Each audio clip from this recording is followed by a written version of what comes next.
Known as the Glomar response, this was the CIA's reply to the press after we went on an undercover mission to retrieve a Soviet submarine from the depths of the ocean. We often think the ocean floor is a quiet graveyard, but sometimes it screams.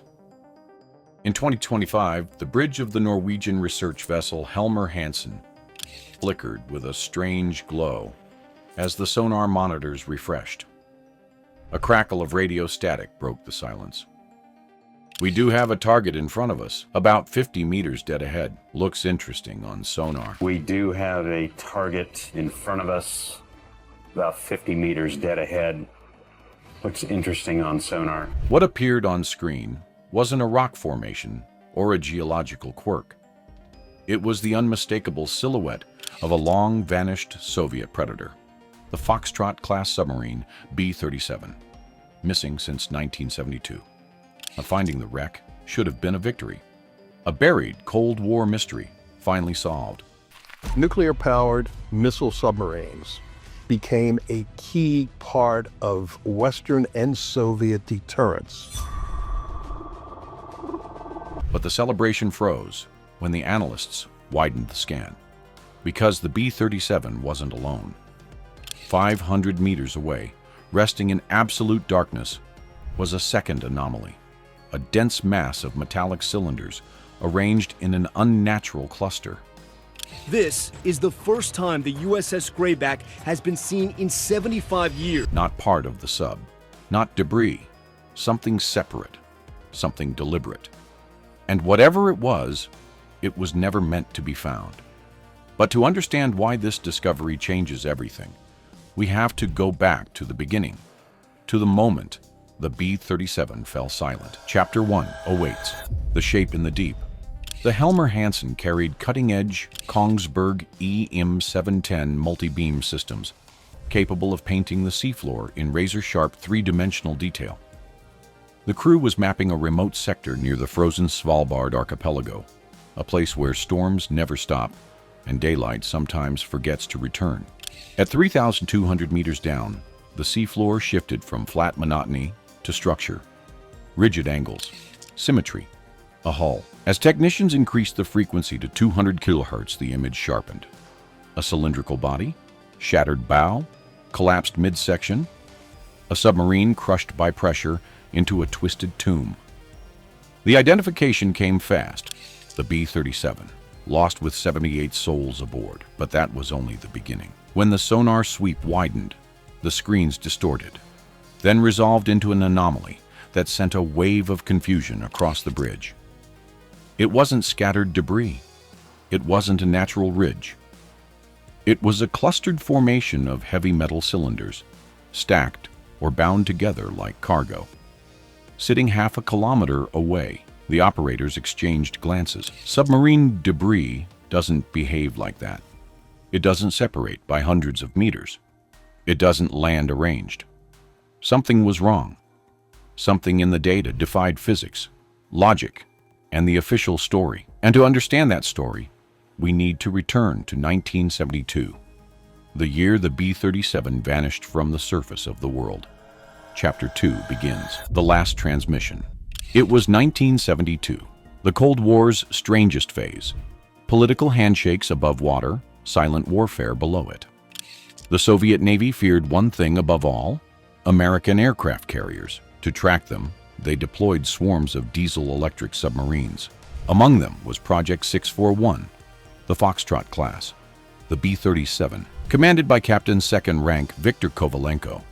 It carried 78 young sailors, crammed into a steel tube that smelled of diesel fumes and metal fatigue. Their mission was sealed, but historians now agree the B-37 was ordered to shadow the USS Forrestal carrier group and gather acoustic intelligence. On April 10th, the B-37 slipped into the Barents Sea, weaving between drifting sheets of ice. For 2 days, it reported brief bursts of ELF communication, low-frequency heartbeats transmitted through the sea. Then came April 12th. Position 70 further north, 12 degrees east. Weather, heavy ice. Status, all systems nominal. It was the last transmission the Soviet Union ever received. Hours passed, then a day, then 2. The ocean offered nothing back, no oil slick, no debris, not even the emergency buoy designed to float to the surface. It was as if the B-37 had sailed off the edge of Earth. Search planes scoured the Arctic sky. Listening stations strained for tapping sounds. Other subs swept the region like blind hunters. Nothing. The silence was absolute. But now, in 2025, the ocean has finally whispered back, revealing a wreck that does not match the classic explanation of a battery explosion. The hull's collapse suggests an implosion, yes, but the debris pattern suggests something else entirely. Something the crew encountered, or carried. And that brings us to the mystery sitting 500 meters away. To unravel that anomaly, we must first understand what the B-37 was really doing in the Arctic. Chapter 3 calls the Shadow Cargo. A dying submarine rarely travels far. An imploding one scatters light debris close to the hull. Heavy components stay nearby. So why was there a massive, dense, cylindrical object resting half a kilometer away? Let's examine the theories. Theory 1. A detached section of the B-37. Unlikely. Large structural components wouldn't drift that far at 3,200 meters. Hydrodynamics at that depth are unforgiving. Heavy metal falls almost straight down. Theory 2. Torpedoes jettisoned before disaster. Also unlikely. Torpedoes scatter. They don't arrange themselves in a neat cluster. And these shapes were larger than torpedoes, thicker, heavier, more complex. Theory 3. External canisters. Now things get interesting. During the Cold War, the Soviet Navy occasionally strapped cylindrical cargo pods to submarine hulls. These special mission containers could carry anything from supplies for Arctic stations to classified equipment or even experimental weapon systems. And the sonar signature of the 2025 discovery. It resembles those containers disturbingly well, but there's another possibility. More dangerous, more secret, more plausible. Theory 4. A small submersible. The Soviets operated covert mini-subs for infiltration, sabotage, and intelligence gathering. If the B-37 acted as a mothership, it might have been towing or transporting one. A collision, malfunction, or emergency separation could explain the 500-meter gap and the catastrophic damage on the B-37's bow. Yet even this theory does not explain the density readings, which match industrial-grade shielding materials, hinting at something heavier, something nuclear. The Soviets frequently dumped radioactive waste in northern seas. Could the B-37 have been carrying waste canisters? Or a prototype reactor component? Or something even darker, a banned delivery system disguised as cargo? If so, the secrecy around the sinking wasn't just political. It was protective. It was intentional. And that secrecy has a name. KGB footprint. The Soviet Union treated information as a weapon. Losing a submarine was embarrassing. Losing one on a classified mission was unacceptable. When Operation Saver failed to find the B-37, the KGB intervened. Families were told little. Some were told nothing. Patrol logs were sealed. Crew photos vanished from archives. The submarine was quietly erased. Why? Because the Soviets feared the Americans might find the wreck first. Just 2 years later, in 1974, the CIA launched Project Azorian, a secret mission to raise a sunken Soviet ballistic missile submarine from the Pacific floor. If the Americans could steal that, they could certainly steal a Foxtrot. And if the B-37 carried classified equipment, or radioactive waste, or a mini-sub, or something else entirely, the Kremlin would rather bury 78 sailors than expose a strategic secret. Even after the fall of the Soviet Union, when Russia finally acknowledged the loss and honored the crew, sections of the case file remained blacked out. What exactly were they hiding? The sonar anomaly offers a clue. It represents the part of the story the government never wanted to explain.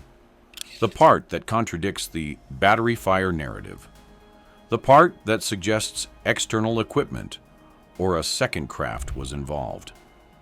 And yet, another theory lurks in the deep. One the Soviets did whisper about, quietly, internally, fearfully.